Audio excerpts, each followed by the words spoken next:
Once again, greetings and salutations, Dota fans. Welcome back into our coverage of the D2L Season 4, brought to you by Kingston HyperX. Our second best of three of the night here on our first play day of our third weekend in the Eastern Division of the D2L. LGD going to be taking on Rattlesnake. LGD sits atop the standings right now. They are unbeaten, unblemished, and Rattlesnake, well, they're on the other side of that coin, have yet to get a win under their belt and have a hell of a test ahead of them today if they want to finally put a notch in the win column. I'm your host, Aaron A.C. Chambers, live here on the floor of our downtown San Francisco studio. Now, LGD at this point, very important for them. If they can get a win here, they more or less guarantee mathematically that they're going to at least be in the playoff picture. But to be honest, being able to get a win here and improve themselves through the second half of their D2L play, they're going to be in a great position to make a run for that top position. Now, for the uninitiated, the way that our group stage works is from the East and the West both. You have teams that are in the first place position qualifying directly to Las Vegas. So, getting that first place position matters a lot more than just winding up in the top two or the top three. We wanted to incentivize teams to play as hard as they possibly could, and LGD right now is in absolutely amazing shape and by far the clear favorite to find themselves in that direct qualifying spot. Rattlesnake, still very early on in their play. They still have a chance to crawl out of the cellar, but as of right now, teams are beginning to separate themselves out. You've got a top four with the fifth in VG Gaming, who is certainly making some noise in our standings. But then again, you've got Rattlesnake, LGD International, and Rising Stars now after their loss in our first series, falling to 0-2. All of those teams are starting to search desperately for wins. And Rattlesnake, against this tough opponent, can really make some noise in terms of just shaking up the entire picture. So let's go ahead and take a look at our lineups to see how these teams stack up against each other, leading things off with LGD Gaming. Now, LGD, again, comes into this match 4-0, unblemished with 8 points, first place. If they can improve to 5-0, they'll only have 2 more matches left. They only have to play each team once in the group stage. At that point, they are guaranteed a berth in the playoffs. And at 4-0, they're virtually guaranteed. But again, that one win here tonight against Rattlesnake, in which they are heavily favored, will guarantee them at least a shot at the postseason and potentially a shot at a trip to Vegas. Yao's in the off lane. DD, the support juggler. They're led by Zhao 8, I should say. Holding down the mid position was Zhao 2G, doing the farming in the carry position, and DDC playing on the hard support. Now, the underdogs for the night, that's going to be Rattlesnake. Once again, sitting down in the bottom of the standings. They're actually 0-1 right now, if I'm not mistaken. Either 0-1 or 0-2, so yeah, the win-loss a little off there. Nonetheless, the wins actually are correct, 0. They've yet to get a win under their belt, and again, falling to 0-2, 0-3 this early on really can be problematic, especially for teams like Rattlesnake, who are really struggling to find their identity. You don't want to find yourself in this awful situation where you can't get creative. You try to play within yourself, but in doing so, you become predictable, and that is easy for a team like LGD, some of the frontrunners, Tongfu, DK, etc., to exploit. So they've got Icy in the off lane. Johnny holds down mid. Luo in the carry position is also their leader, with Lin in the support jungle position, and Sag playing on the hard support. So, well, we can go ahead and take a look at our standings play one more time just to see where everyone sits in general in relation to each other. Again, LGD comes in, no doubt about it, in first place, and there is a bit of a gap there between them and the rest of the pack. 2-3 for Tongfu, 2-1 for Invictus, and Team DK took an early loss, so they're sitting at 2-1 as well. So at this point, LGD, if they can improve to 5-0, they are set. VG Gaming is certainly in that top contender sort of a list. They're at 2-1. Tongfu, though, they're kind of the shaky one, sitting in the top 5 right now because they have played 5 matches and they actually have more losses than they do wins. So right now, they're kind of sitting up near the top because of their points. But of course, that's a product of having played more games than, say, an Invictus Gaming or a DK with only 3 series under their belt in comparison to 5. Then you have the best of the rest. Well, I guess you should just say the seller, for lack of a better way to put it. 0-3 for LGD International, not really the start they were looking for. Rising Stars was in action today. They're sitting at 0-2 now after that loss, and that will be updated, of course, by our broadcast tomorrow. And Rattlesnake, again, comes in 0-2, and with the potential of falling to 0-3.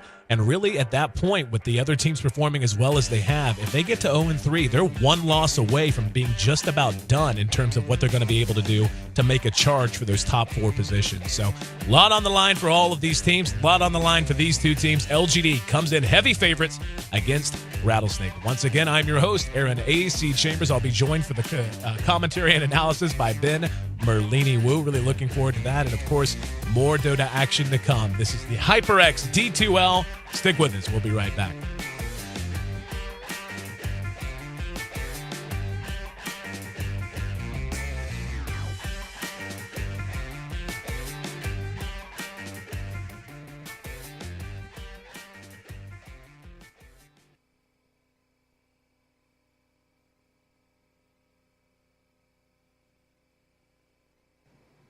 And as we can see, the draft already underway. Rattlesnake taking on LGD as mentioned. The Pugna pick coming out very, very early. A hero that we've seen getting a lot of attention from a multitude of teams. A hero picked up very early in this case. Really just a hero who has just seen his star rise immensely since the patch. Visage and Luna, no surprise with those two heroes. Visage, even after the nerf he took in 6.79, still a tier 1 support, usually picked and banned in the first few phases.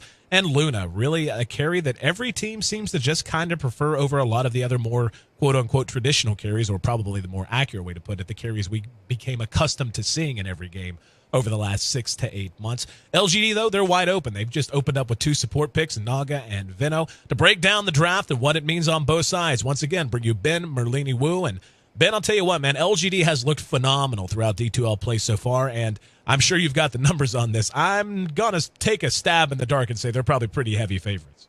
A wild guess, to say the least, AZ. Yeah. It's 80-20 in favor of LGD China. No surprise there. Rattlesnake has been looking a little bit weak, but, I mean, LGD had their fair share of weak shows, too. They were very close to dropping a game last weekend. They had to turtle it out for, like, 40 or 50 minutes and let Rabbit carry them. So, I mean, this game, I think it should be maybe, like, 75-25. It's, like, it's a little bit closer. 6.79. Crazy things happen, like Pugna first pick. Pugna Visage, I think, is actually a pretty good duo. Pugna pickers actually complain about the familiars just being able to absolutely destroy the Nether Ward, and you might think, hey, Visage is going to get owned because his Soul Assumption takes a lot of mana, and he has, he uses his spells very, very often because they're low cooldown, but the familiar just sniping the ward just makes Pugna's third skill absolutely useless, and it also dissuades a lot of picks on the side of LGD. Like, you can't really pick, like, let's say Shadow Shaman, like DK picked last week. You can't do that just because his mana just costs so much. Lion as well. So it kind of limits the hero pool that LGD can pick. And they also have to be on guard for a push strat. So it's not a bad first pick. It's not like you can really pick anything that can counter it. And you also don't really want to pick carries that are only physical damage dependent. For example, Lifestealer, Alchemist too. Those don't fare too well, and you really want to pick heroes like Luna, who have duo as like magic damage and physical damage with her Eclipse, and something like Gyrocopter too. So Rattlesnake draft is actually very, very strong. They banned out Gyrocopter, they took the Visage for themselves, and they took the Luna. I'm liking their draft so far. I couldn't agree with you more, my friend. I mean, just think of how quickly, especially in the early and mid game, they're going to just be able to wipe a hero off the map with Decrepify plus Nether Blast plus Luna's Lucent Beam, and then finish it off with a Soul Assumption. That is such a mass amount of magic damage on its own. Whenever you factor in the damage amplification from Decrepify, it just gets to be almost impossible. And, of course, it's a very, Pugna is one of those heroes that can be played very offensively and very frequently is, as you mentioned. Fitting into a lot of push-oriented lineups. He can teamfight very effectively, but he's also a very defensive hero. If you find yourself behind, you can make yourself pretty damn tough to crack just with good Nether Ward placement. As you mentioned, they have the Visage, so one of the better counters to Nether Ward in its entirety is now gone.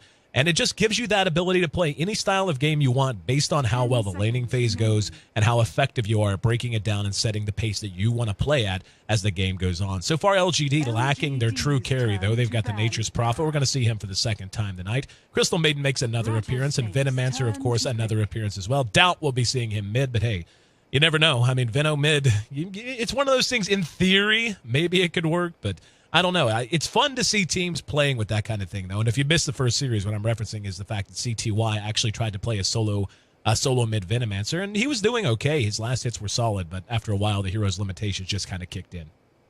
I like Rattlesnake's draft not only in the fact that I think they drafted well. I also like the fact that they're doing something different. I don't think they can beat LGD as a standard game if they just try a mix of early game with picks that everybody knows and heroes that roam a little bit early, get a little bit of everything with like Alchemist, that kind of stuff. I think LGD will just crush them just because they've seen it so many times before. If you're the underdog in this matchup and as like they're a heavy underdog, you have to just go with something new, and I think that LG should have drafted more anti-push. It's already telltale from the Pugna pick. Like immediately as teams pick Pugna, you should be on the lookout for push. And then when they third pick a Luna, you really have to look out for the push. And instead they go with a greedy Nature's Prophet pick as well as a Crystal Maiden. Crystal Maiden gets owned by Pugna Ward, and looks like they don't really have anti-push. If they had like a Keeper the Light instead of Crystal Maiden, I would like LGD's draft more, but because of the weak Crystal Maiden pick, Nature's Prophet, Anti-Mage being very, very greedy, I don't know if they're going to survive 25 plus minutes if Rattlesnake executes well. There is a lot of push potential. Pretty much every hero but Clockwork is decent at pushing. I agree with you completely, and we'll touch on that here in a second. I do love the way that Clockwork fits into this lineup for Rattlesnake, though, because a very important part of pushing, I mean, when you talk about push strats, that's a very broad term. And it can mean a multitude of things. Are you talking split push? They do have that with Lycan to an extent. Luna is also a pretty decent split pusher. Lycan can rely on his ulti to get him out of trouble, so on and so forth. But very often with this kind of a lineup, especially with the Pugna and a Visage, this is what I usually call a guns forward kind of a lineup, where you just get everyone moving in one direction down one lane, you begin to siege a tower, and you try to defy the enemy team to come out on you. One way you can make that even more potent, though, is having a lot of reach, having the ability to make the enemy team feel uncomfortable, even under their own tower when they're trying to defend. Usually heroes like Puck can fit into that. Earthshaker, to a lesser extent, can fit into that. Any hero with the Blink Dagger, Magnus, so on and so forth. But Clockwork is probably the best of all of them. His positioning, of course, has to be spot on, but having the immense range of hook, and to the best of my knowledge, it's the longest range non-global ability in the entire game. I'm almost 100% sure of that.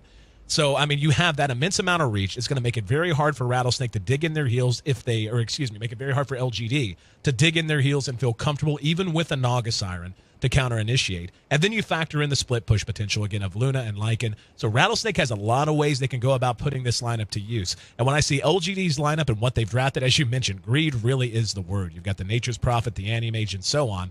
I think that this is honestly, depending on whether it's win or loss, it's going to be confidence or it's going to be hubris. I think LGD looks at Rattlesnake and drafts this lineup saying, we can just move better. We can just work better as a team. We know how to team fight, arguably the best five-man team fighting team on the planet. And we can rely on our experience and how we gel as a team to allow us to get away with this greed, even though you have an excellent lineup to push and put pressure on us early. I personally think it's hubris, just because we've just seen so many upsets in like the past few days, and like just so many weird and wonky strats that people don't really know what to expect, and you have to play it safe. And it's like getting fairly deep into the D2L season, and LGD has gone undefeated, but I mean, you're talking about like teams like DK and Tongfu. They could easily take the first spot in the Eastern Division. So it's like they can't really just like throw away games now and then. I mean, this is the first game of a best of 3 against a team they're heavily favored to win against, but still, it's just a little bit too risky for my liking. LGD is typically like the very, very safe team, the Weaver and X pickers that just try and delay the game. I'm just citing last week's game, and right. They're very good at delaying the game, but is this the right lineup to do so? And I haven't seen much of their matches in like the past few days, but it seems like more of a old school strategy with the Anti-Mage Prophet, and I think that new school is the name of the game. I'll tell you something that worries me a lot about their lineup is they don't seem to have a lot of early to mid game damage. I mean, yeah, once an Anti-Mage can show up and throw out a Mana Void and do a little bit of damage. Of course, Venom's ulti at level 6 is legit. I mean, but it's damage over time, so the immediate effect of that is sometimes not enough to get you over the hump if you're lacking in alternative sources of damage. Naga Siren you draft for her counter-initiation potential, her initiation potential, the fact that she has a great skill set in Riptide that will allow physical DPSs to do more, and of course the Ensnare. But Anti-Mage and Nature's Prophet both are heroes who kind of have to get a running start to really get to where they want to be in terms of doing damage. Prophet, of course, when you get to Shadow Blade, can contribute more, and so on and so forth. But when you compare that to the amount of damage that Rattlesnake has basically at every position, between Netherblast, between Lycan's ult at 6, Clockwork even, it's so easy to underestimate just how much damage you take if you're isolated against Battery Assault. Then, of course, that big combo of Decrepify plus Lucent Beam plus Soul Assumption, just in terms of magic damage output. Rattlesnake has a team that can start blowing heroes up early, whereas LGD, again, they've got damage. I'm not saying they don't have any, but they certainly are going to be on a much smaller scale in terms of how much they can burst and how much they can output at any given moment in terms of pure DPS. So again, I agree with you completely. This is going to be a game that if LGD loses, it's going to be quite obvious that Hubris may have gotten the best of them. And just looking at the lineup, like, what can LGD really do if they start 5-manning, like, let's say as soon as Luna hits 7 or Lycanthrope hits 7? Like, LGD just does not have the lineup to cope with that sort of thing. Like, they're going to be forced to fight with Clockwork Initiate, and they're going to be trapped in the cogs. There's going to be Eclipse going off, and all these summons, and then just the sheer amount of damage from Pugna Ward and Pugna Blast. Once they, like, take a couple of T1s like that, they'll get a mech, they can get a pipe, and then they can just absolutely trounce them. If Lycanthrope gets any sort of farm, they all have Roshan control, just because of the sheer amount of damage that they have and the mass amount of summons that they get early Vlads too. So I mean, if something goes wrong for LGD in the first 5 minutes, there's gonna be a huge effect on it in the rest of the game. So they really have to play the first 10 minutes of the game like extremely well. Try and limit the losses of the T1s, try and limit the levels, and try and be at a kill advantage if they can. So I think Furion cannot play a passive farming Midas Shadowblade Furion. That is not the Nature's Prophet of this game. If he goes in a jungle and doesn't help his team out against until 10-15 minutes, I think they're just going to lose so many towers that the deficit is just going to be huge. And Anti-Mage can't really do anything either. So it's really on Nature's Prophet. He has to run around with the Furion, try and get a lot of kills early. But Rattlesnake still has that comeback potential. So Rattlesnake, whether they're winning or they're losing at the 8 to 12 minute mark, they should just group up, take towers, start owning. Completely agree. And looks like we do have a bit of a longish pause. Hopefully everything's in order. I'm sure we'll have people investigating to make sure that everything is squared away and ready to go. If you're just tuning in, once again, this is game 1 of our second best of 3 of the evening. We have a third best of 3 coming up later on. You won't want to miss that either. LGD and their bid to remain unbeaten and improve their record to 5-0 and guarantee themselves a playoff berth no matter what happens elsewise. Where, to be honest, if they win tonight and win tomorrow, I'm trying to think, if they win tonight and win tomorrow, they guarantee themselves at least a legitimate shot at being straight qualified. Basically, if they win right now and then win in their next match, that means there is no other unbeaten team going right now.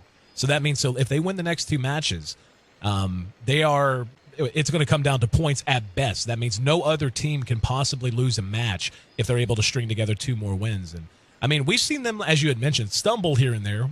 They are a little bit slavish to their own style. They really like to 5-man. They really like to just rely on their own decision making and movement, and then force the enemy team to make mistakes on which they can capitalize, taking team fights on their own terms. But again, early on, the first week of play, I can't remember who it was they were playing, but early on, we saw that actually come back to bite them. We saw them drop a couple of games, not a series, but a couple of games here and there, because teams just flat out said, that's fine. We know you're good at that. We know how you play. So we're just going to pick strats a little bit like Rattlesnake has now. Split push potential. More the ability to take fights in different ways as opposed to just trying to find a 5-on-5 off of the smoke and that kind of a thing. So, I mean, make no mistake, Rattlesnake, as much of an underdog status as they ride into this match having, they're a team that can take a game and take a series off of anyone on the planet on the right kind of day. And something I didn't mention is these 2 teams have actually met 3 times since the International.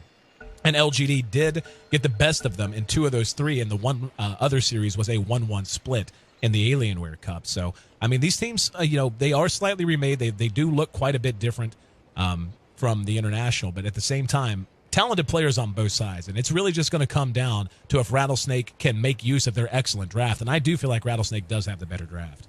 Yeah, they most certainly do. And I think it was... I don't know about this Vino pick. I've seen it do well. I've seen it do okay. Let's see how LGD handles this game. We see already early 5-manning from both sides.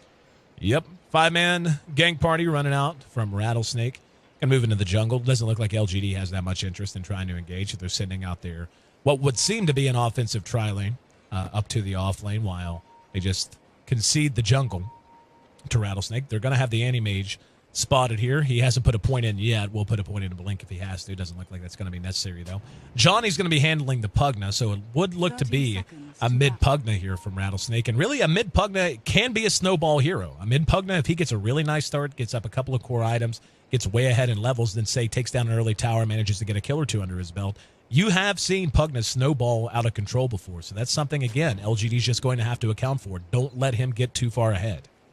And looking at the matchups right now, we see Anti-Mage, solo bot. I don't really know what he expects to be in offlane. I guess a solo clock, but it's way too unpredictable to that was the norm in 6.78, but now you don't really know who you're going to be up against. Looks like he's going to be up versus a triple lane. Yeah, they're going to push him down, and already we see Luna skill level 1 Lunar Blessing, Pugna skill level 1 Nether Blast. Do we see a Basilius out on them? Luna has a Ring of Protection, so the option is there.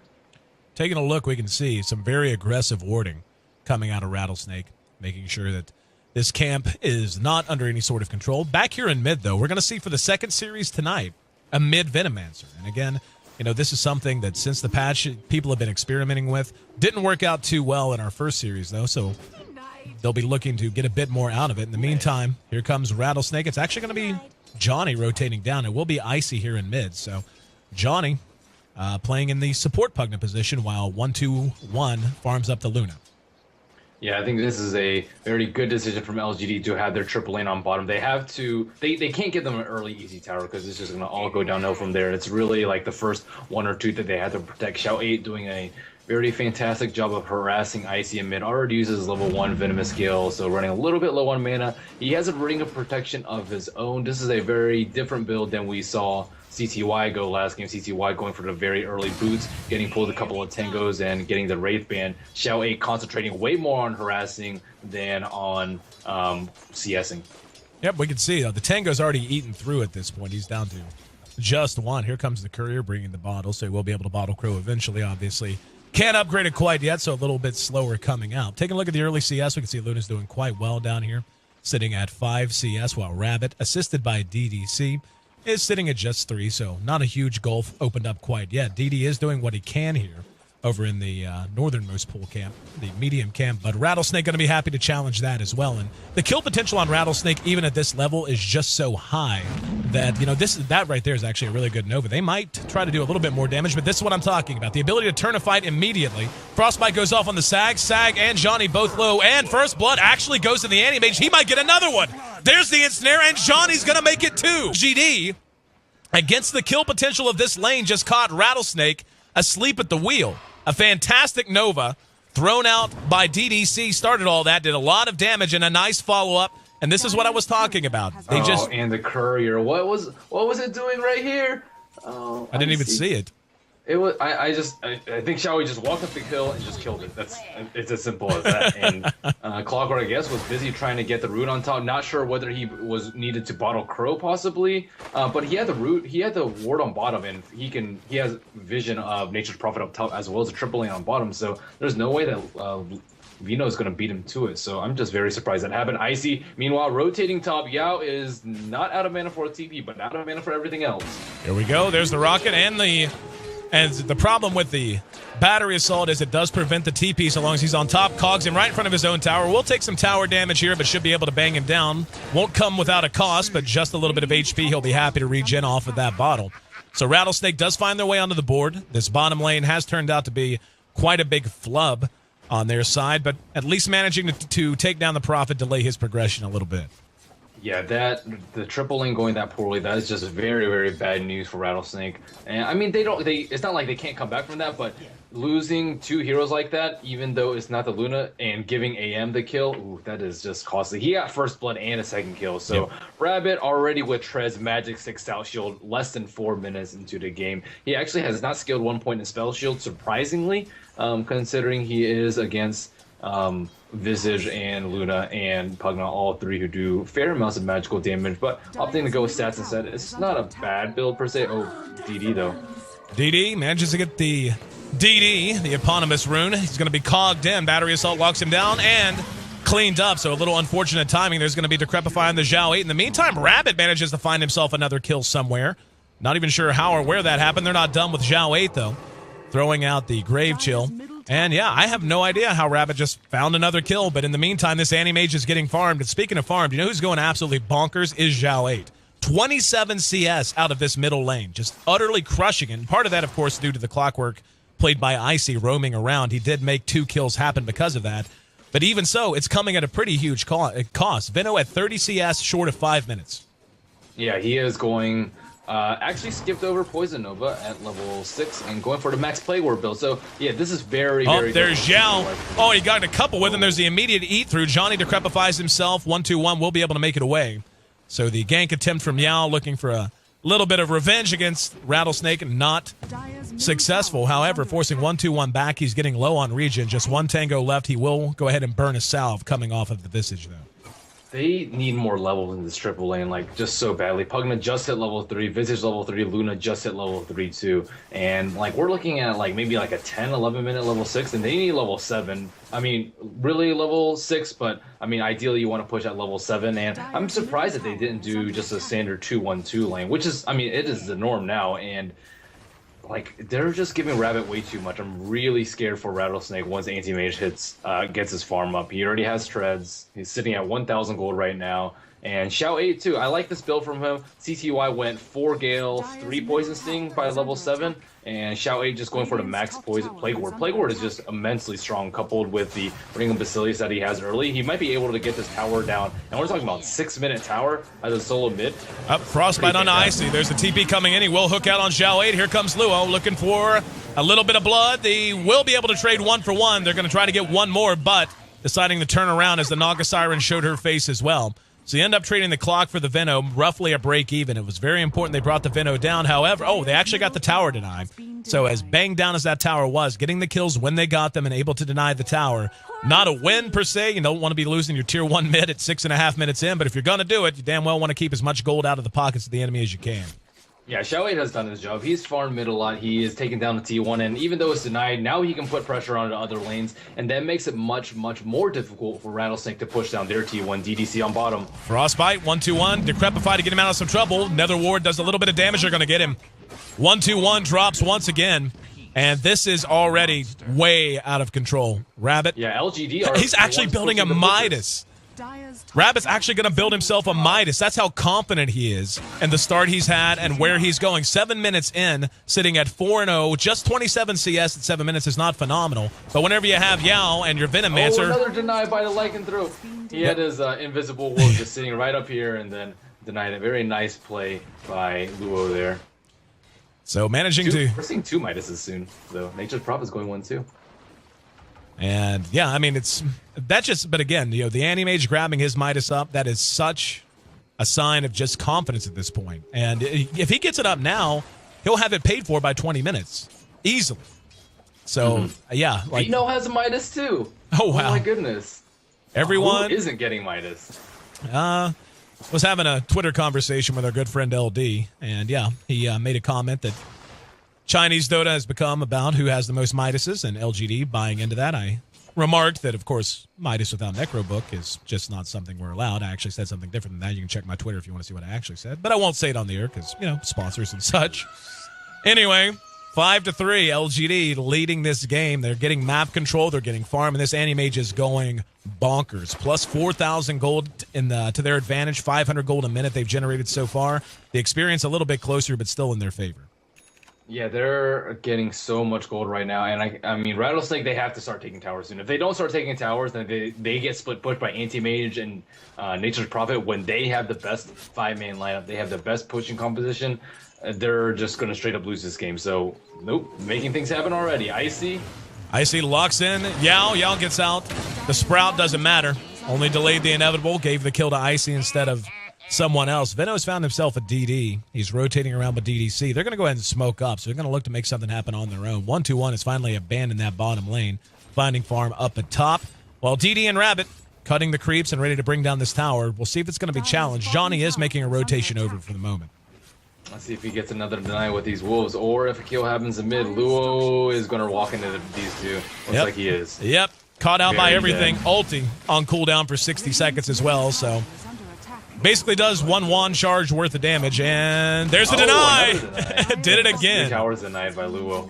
Well, you want to That's touch so much gold loss. It is. Like, whenever you look across the board, that's what, 1,500 gold lost from LGD because of those denies now?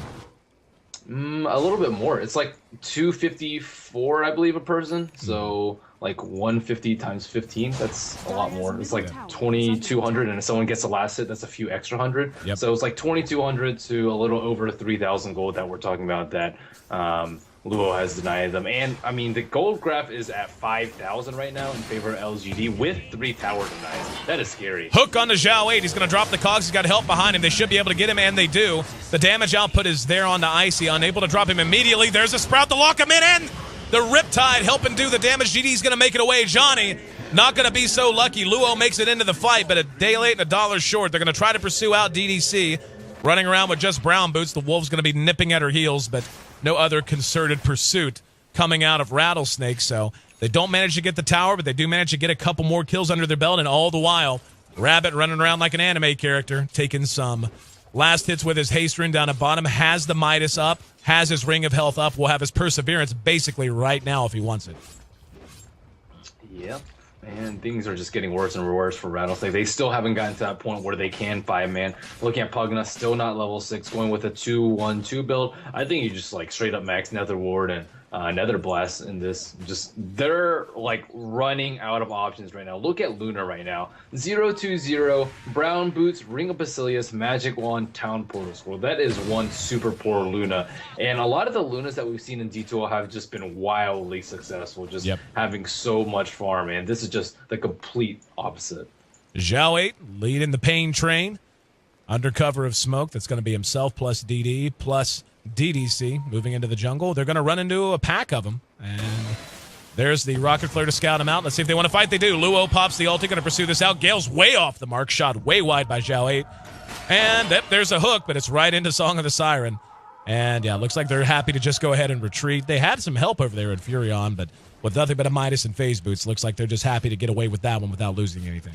I'm not really sure why Icy hooked in that. It's not like he can follow after a cog. If he waited about 4 seconds to use that and then cog, they would have been forced to fight it, or at least lose one. But he just went right in. They just ran away before the cog hit. And LGD still trying to push right now. I mean, Rattlesnake should be like somewhat happy that this is happening because they're 5-on-5, but they just don't have any items right now. They're smoking. Let's see if they can come from behind. Fizz is coming from the right side, but he is level 6. His Vintage Familiar is trying to find someone to kill. Here we go. Icy spots him out, and nice 3-man stun with both of them. The Gale goes off, cogs go down. Here comes the Eclipse, and LGD's on the run. Can they catch up? They've already brought down the Furion, and Zhao 8 will be finished off as well. DD barely able to make it away, and they're immediately going to turn and Roche. Timing on that could not be better. Luo had just completed his Vladimir's offering, so that's going to be a nice fight taken to get themselves back to even, at least relatively so. But after this Roshan, they're going to be in great shape to begin playing as aggressively as we know they can with this lineup.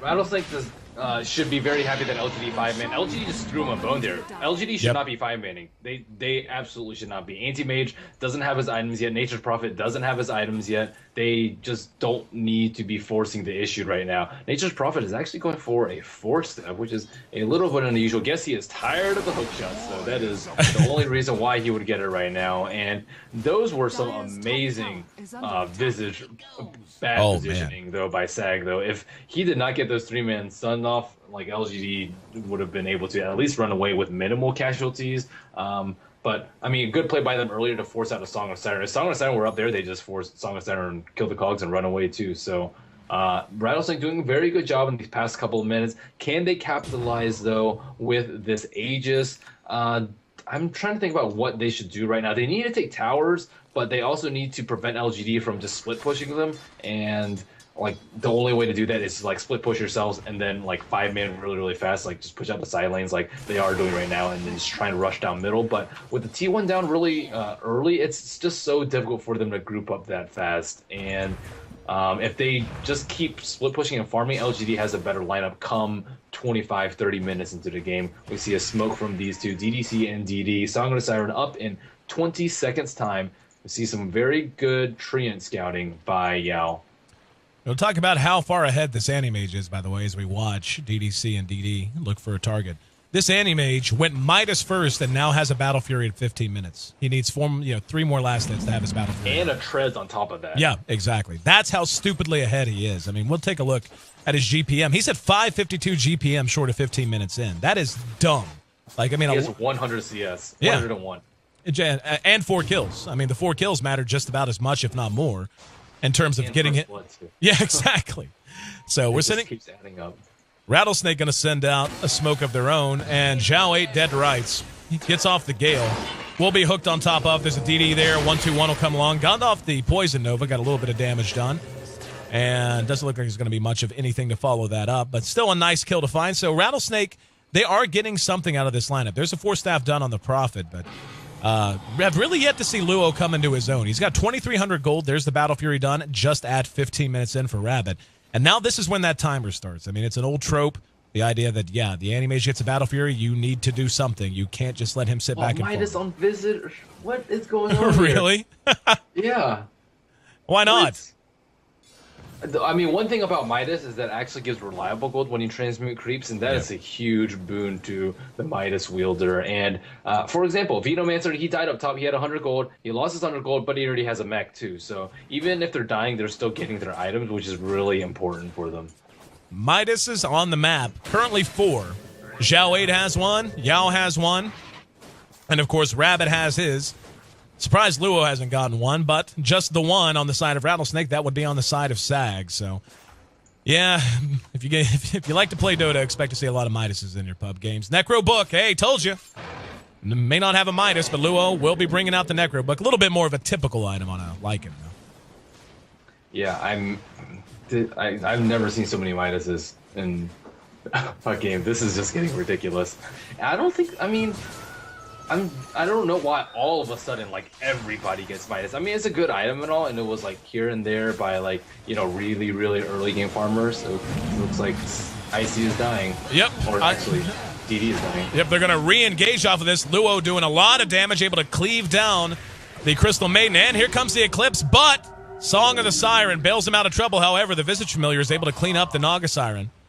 And 8-10, this is what we were talking about coming in. We saw how good LGD looked early. They are going to split push this off of that. They are going to end up trying to trade a Tier 1 for a Tier 2. Doubt it's going to work. But we knew that Rattlesnake's lineup had this potential, and it's exactly what we knew we would see. Heroes are just being completely wiped off the map in short order. The only problem is Rabbit and Yao are so farm right now that they can push almost as fast as them 5. Anti-Mage does have a DD, but he's just taking the Ancient Stack right now. Man, this is ridiculous. And they're trying to defend right now. They need more Plague Wards up, but it's just too hard 3v5 to defend. They took too many casualties before Nagasiren died while casting her ultimate. Going a casual Vid Booster, I don't think that's so bad. I think that they could use a Drums, though, just to help them out a little bit when they do eventually want to 5-on-5, though. LGD shouldn't take off 5-on-5 right now, though. There's no point. Luna has her Aegis of the Mortal, and if they lose it, they take a T3. That's the worst part about taking a fight right now. So there's no use in being risky. Sag gets caught out by this very smart Observer Ward by them, and good TP by Yao there. And the Anti-Mage and Nature's Prophet duo is like very mobile too. It's not only are they good at split pushing, they're also good at finding lone supports. Pugna, by the way, has joined the Midas train. He has picked up one of his own. So yet another hero. And good lord. Yep, that brings the Midas count now to 5. Half of the heroes on the map right now have Hand of Midas, and DD could have one if he wanted to. DD's got a Poor Man's Shield and a Vit Booster. I'm surprised he didn't buy one. Yeah, he should get one. Anyway. Why not? Exactly. No downside to the item, right? Yeah, if everyone on the map's getting one, there really is no downside because you're all, paying the same amount of gold for the same item and the same boost, and you all have to wait for it to pay for itself. So the more Midases that come out, the more sense it makes to build one if you can get it up at a decent clip.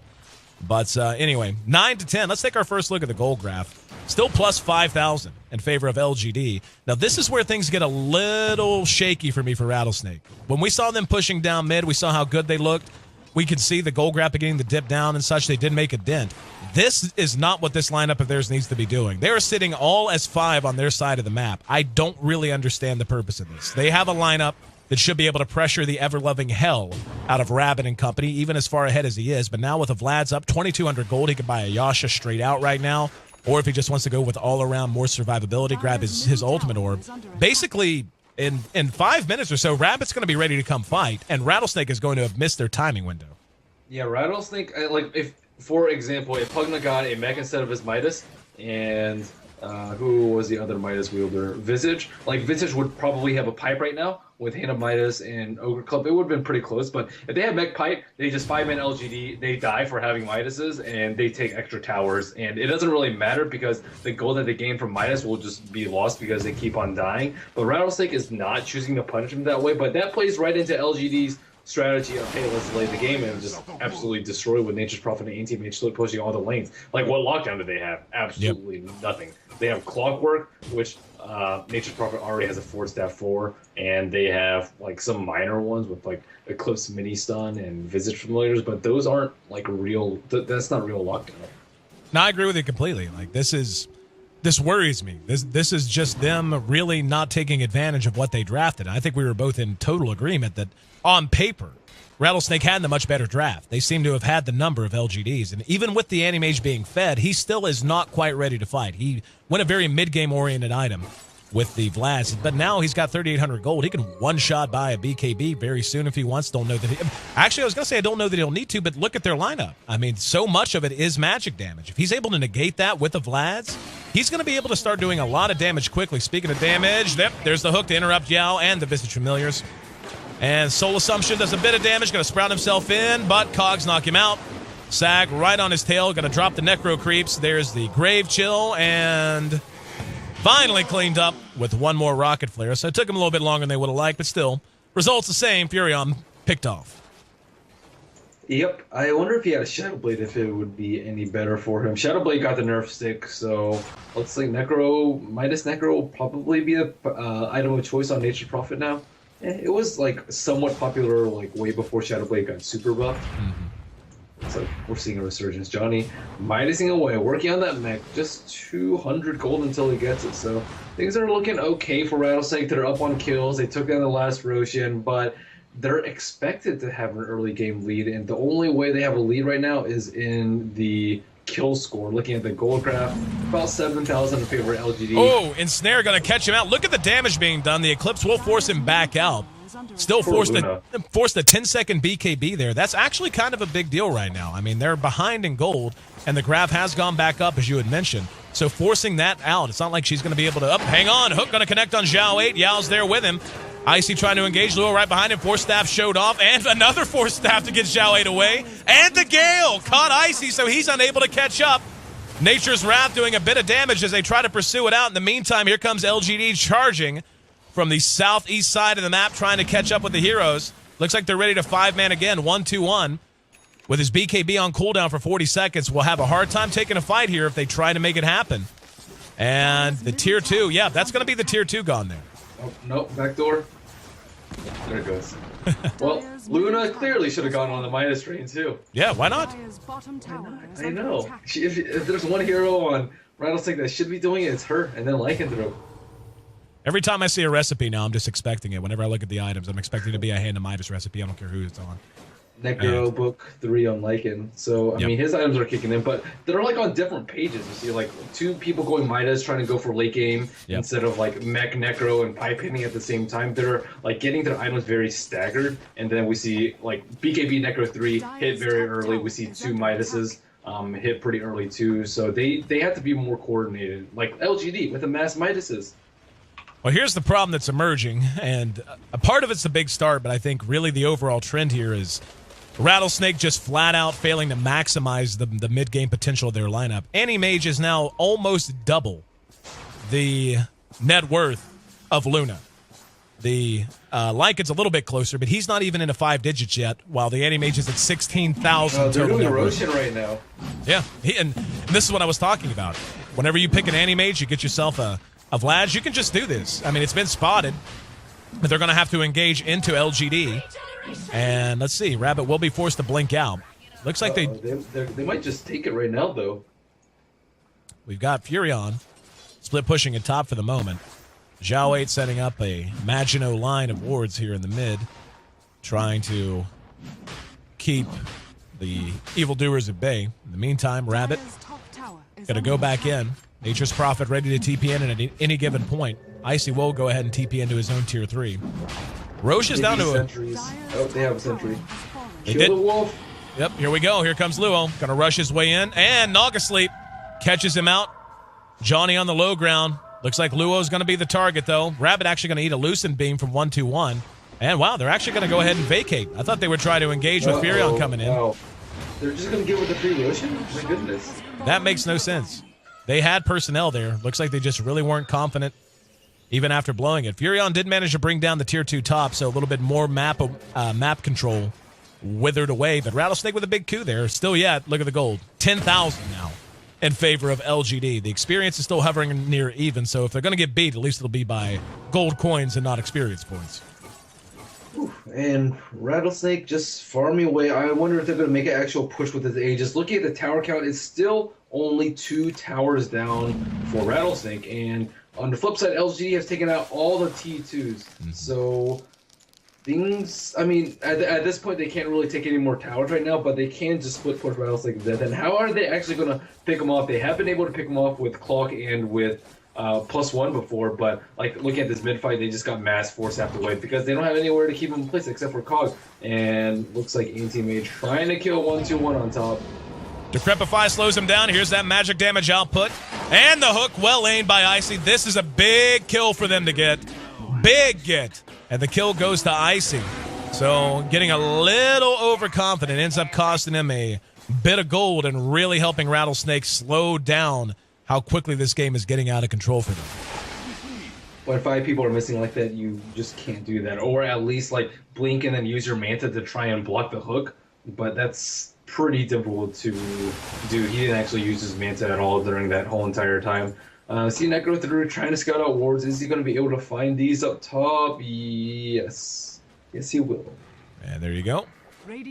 True Sight granted by the Necro Creeps. The Tier 1 top finally looks like it might drop. Visage did pick up his Scepter in the meantime, by the way, so we'll have 3 familiars once he resummons. In the meantime, Yao has been making progress of his own. Necro 3 with 2,600 gold in the bank to go with his 4-staff and phase boots. 1-2-1 does finally have up a Yasha, only about 600 gold away from having the ultimate orb to go with it on the way to a Manta style.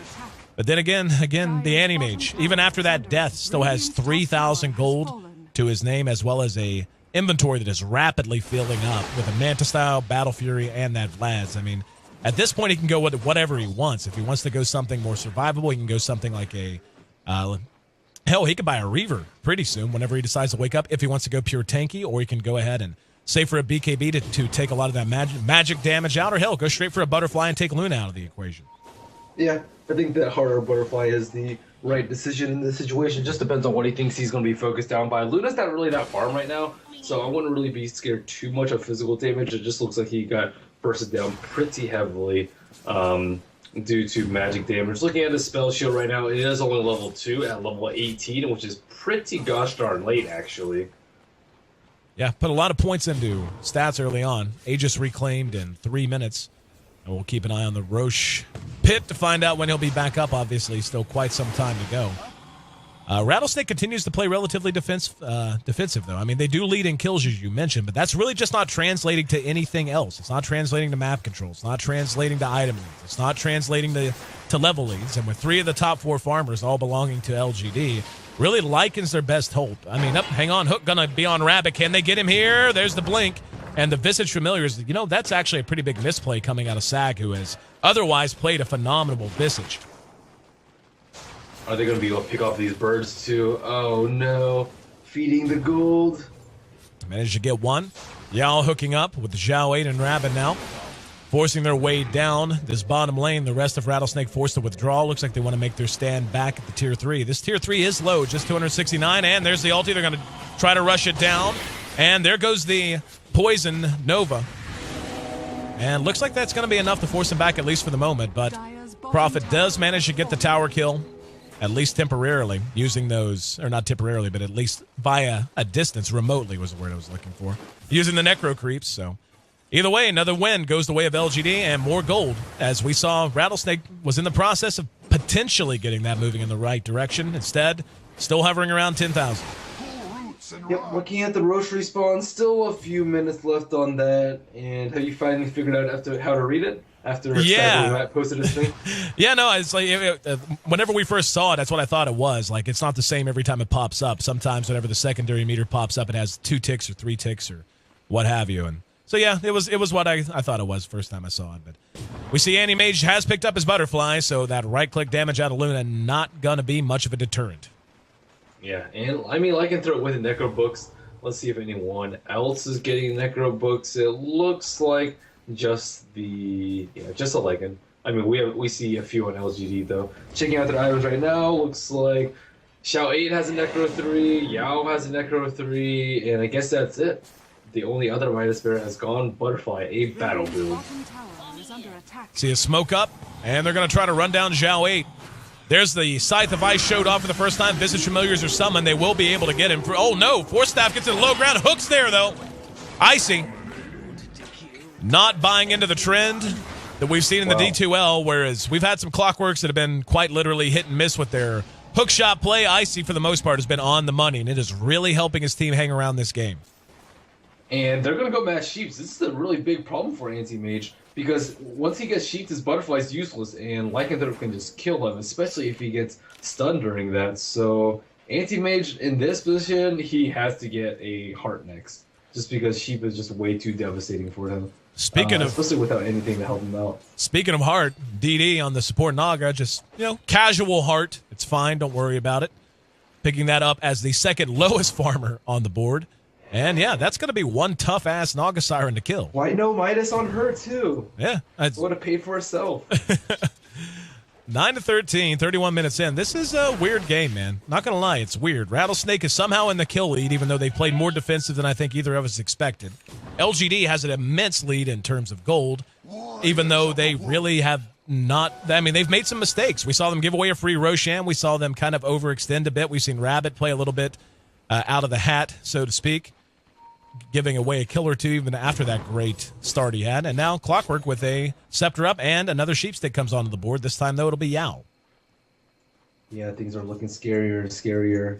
LGD cannot continue to get picked off, especially with the Sheep up on the Lycanthrope. They're just going to be able to pick off these split pushers very, very easily. I don't know whether or not they should get a Lincolns, but that's usually the best way to prevent a Sheep coming out from you, just because they're going to be initiating from like long range most of the time, like a hook shot into a Sheep or something like that. So BKB is not that useful for it, because you won't be able to pop BKB in time most of the time. Looks like they're finally going to push top. Are they going to get a T2 at least?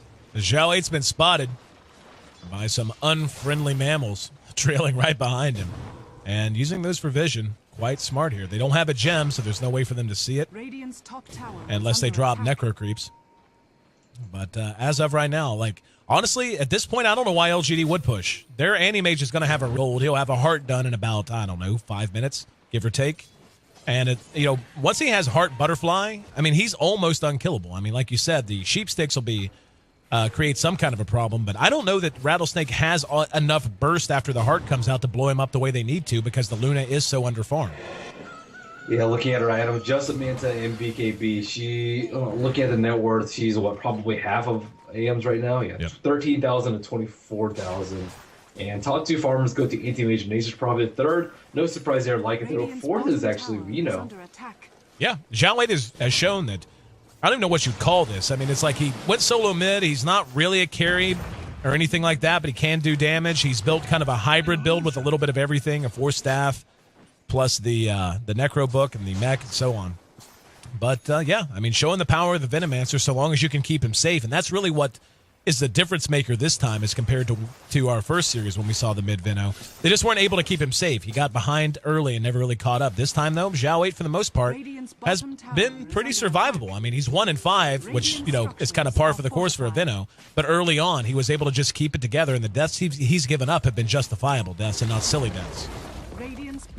Now they're narrowing the tower gap right now. Is Rabbit ready to fight? He's close. I don't think so. He has no buyback right now. It's very, very dangerous. We can see. Picked up a BKB, actually. So I was curious if he was going to go that. I mentioned that before. He could have one-shot botted. Against this team, it makes a ton of sense. So, yeah, BKB might be the word go. I mean, by the time they farm their way through and he uses his...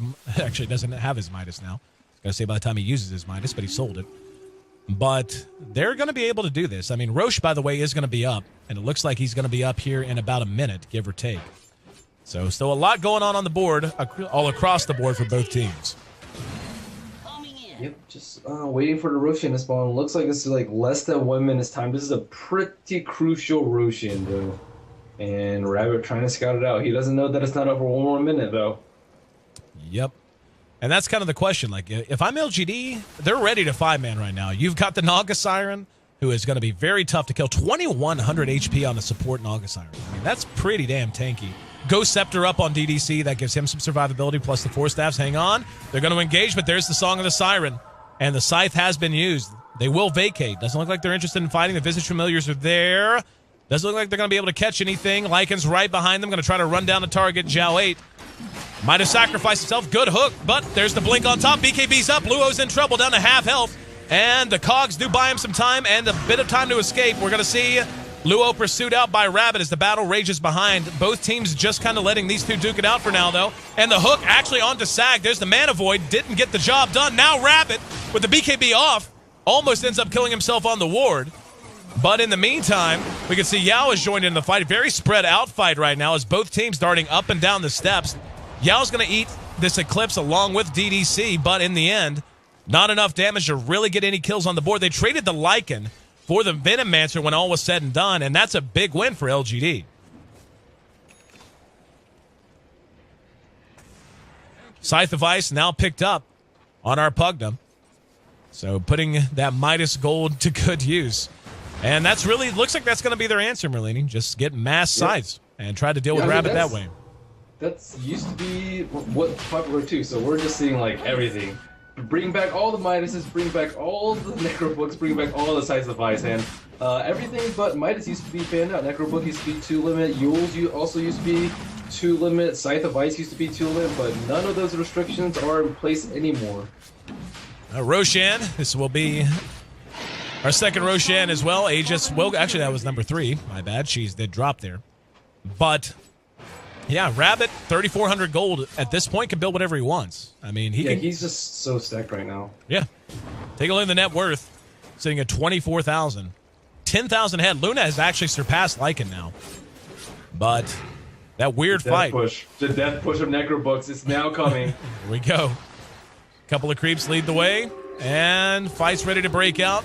Nether Blast buys a little bit of time. They do have the ward down as well. That's not the best ward placement in the world there. Now we're going to have the hook go in, and we see him managing to catch one. That's DDC. They're going to charge back out. In the meantime, off goes Poison Over. Rabbit is scythed out. Can they burst him down fast enough? No. Good Sprout disjointed the chain of initiation, and Rattlesnake able to run them out, but they may be reinitiated upon now. And there was a Mana Void to help clean up Pugna. Now the hook's going to come in on Rabbit with the BKB up. They just don't have the damage, at least not right now. He will blink forward and go back in. And finally, the Aegis does pop, but not before Luo ends up dropping as well. Yao's there, and the Naga sleep just as Rabbit came back up. 1-2-1 will be blinked upon, cleaned up. This will be your GG, most likely. Good Sprout. Locks in Sag, buy back out of Luna. Can do nothing but spam Lucid Beam, just does not have the survivability, but there's a Hex on the 1-2-1. Cogs lock in Rabbit, but he can't mant out of it. He tried to do so. A little bit of damage being done. Hook from the well won't connect. In the meantime, the melee racks drops. And they've got Luo down for another 40 seconds. Pugna's down for 20 more. At least another tier 3, most likely 2 sets of racks, even with the glyph. LGD with 3 minuses versus 2 minuses. It's clear to see what the game winner was. Exactly. I hope this isn't like a new go-to mass minuses and then farm for 25 minutes and then death push. Blame Misery. I blame Misery. Rabbit. I mean, I guess it wins games. Hey, if it works, man. Yeah. You gotta do what you gotta do to win. And Anti-Mage, what's he gonna pick up with his 6,800 gold? And that is an Abyssal, I believe. Or Rapier. Yeah, I was thinking he picked up his relic. Player. I don't know. I don't know. He did kind of come close that time. I think his damage isn't the issue. I just about prefer a hard here if he wants to play super safe. I mean, that was it. Now he's 6-slotted though. Like, yeah. I mean, with Midas and that sort of a start with First Blood and 4 kills, he gets 6-slotted 39 minutes into the game. Yep. I mean, I guess technically a little bit sooner since he's sitting on like 800 gold right now, but that's just absolutely insane how fast you can farm up. And I mean, I guess minus or no minus, he probably hits it about the same. But I mean, look at Nature's Prophet items too. He's almost he's like 5-slotted right now. If he sells his TP score for something, he can buy like a Daedalus. So I mean, they're reaching their items so fast though. Oh, he's smoking. Yep, Rattlesnake. Come back. The desperation smoke. Rattlesnake actually still leads this game in kills, by the way. The gold graph tells a slightly different story, as you can imagine. And the experience, just look how quickly that experience swung. It was so close for so long, but the anti-mage too big. And LGD wisely sniffing it out. And that's one of those more predictable smoke gank attempts. After you lose a big fight like that, you know the enemy team can't just sit with 2 melee racks down. They're going to have to do something very quickly.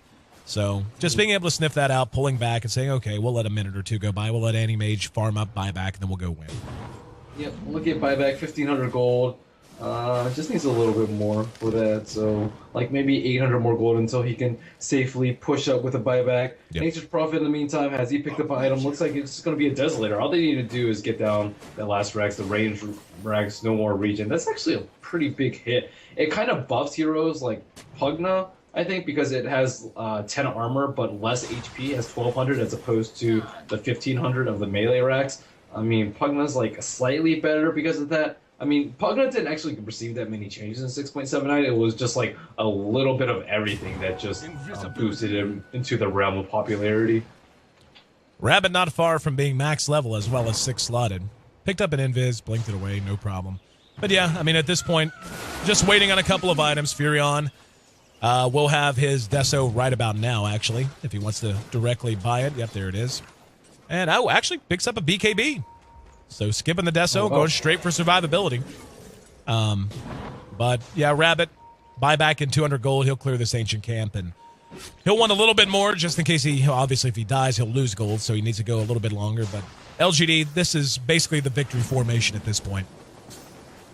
Indeed it is. They don't have any TPs right now. Let's see. Actually, DD is the only one that has one. So technically they go like smoking. Oh, there we go. Smoke. Are they going to catch out Rabbit? I don't think so. They need... How many sites do they have right now? Just Pugna and Lycan? Here we go. BKB's up. Luo wants to pursue it out right in the DD. There's the ensnare. Scythe actually used on the Naga Siren, who's forced staff to safety by Zhao 8. And Furion ready to come back in, so the smoke popped.